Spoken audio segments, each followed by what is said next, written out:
Hello, my name is Dr. Linda Isaacs.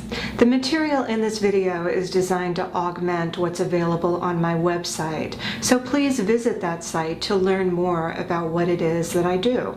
My website address is www.drlindai.com. Again, www.drlindai.com. In this discussion, I'm going to talk about a question that people ask all the time. They want to know what the statistics are for their particular condition with this protocol. Now, Dr. Gonzalez and I actually wrote an entire article to address this question, which is available on my website. But here I'm going to give you a brief explanation of why that question is not an easy one to answer. When a cancer patient goes to see an oncologist and is told what the statistics are for their particular condition with the treatment the oncologist offers, those statistics are not based on that doctor's own practice. They're based on big research studies that were done.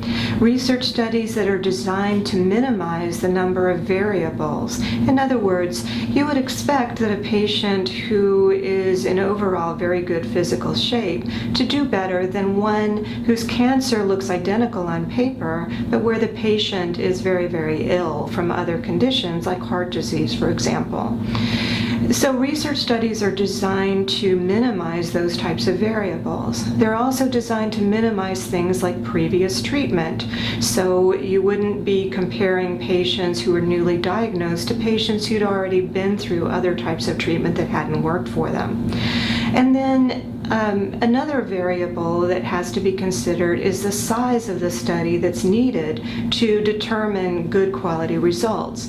As an example, we're frequently asked by a patient with breast cancer who's had surgery, had one positive lymph node, and they want to know what are the results for people like myself. What they don't realize is that in order to get the statistics that the oncologist would give them, it needed a research study that involved thousands and thousands of patients over several years.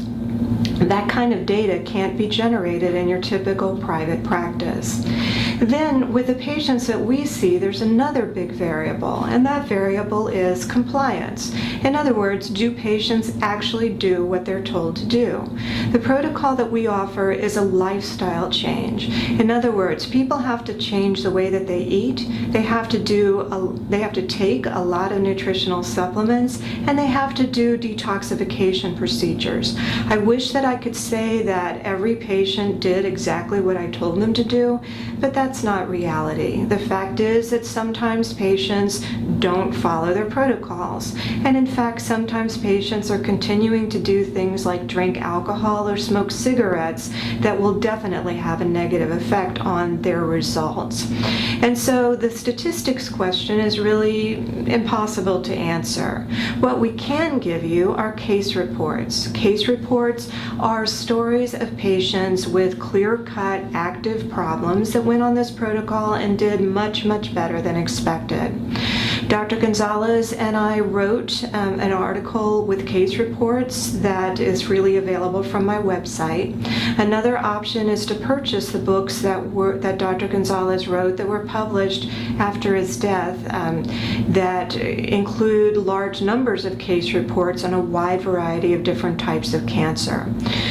So I hope that this will help you understand why it is that the question, what are the statistics for my condition, that question is a very, very difficult one to answer.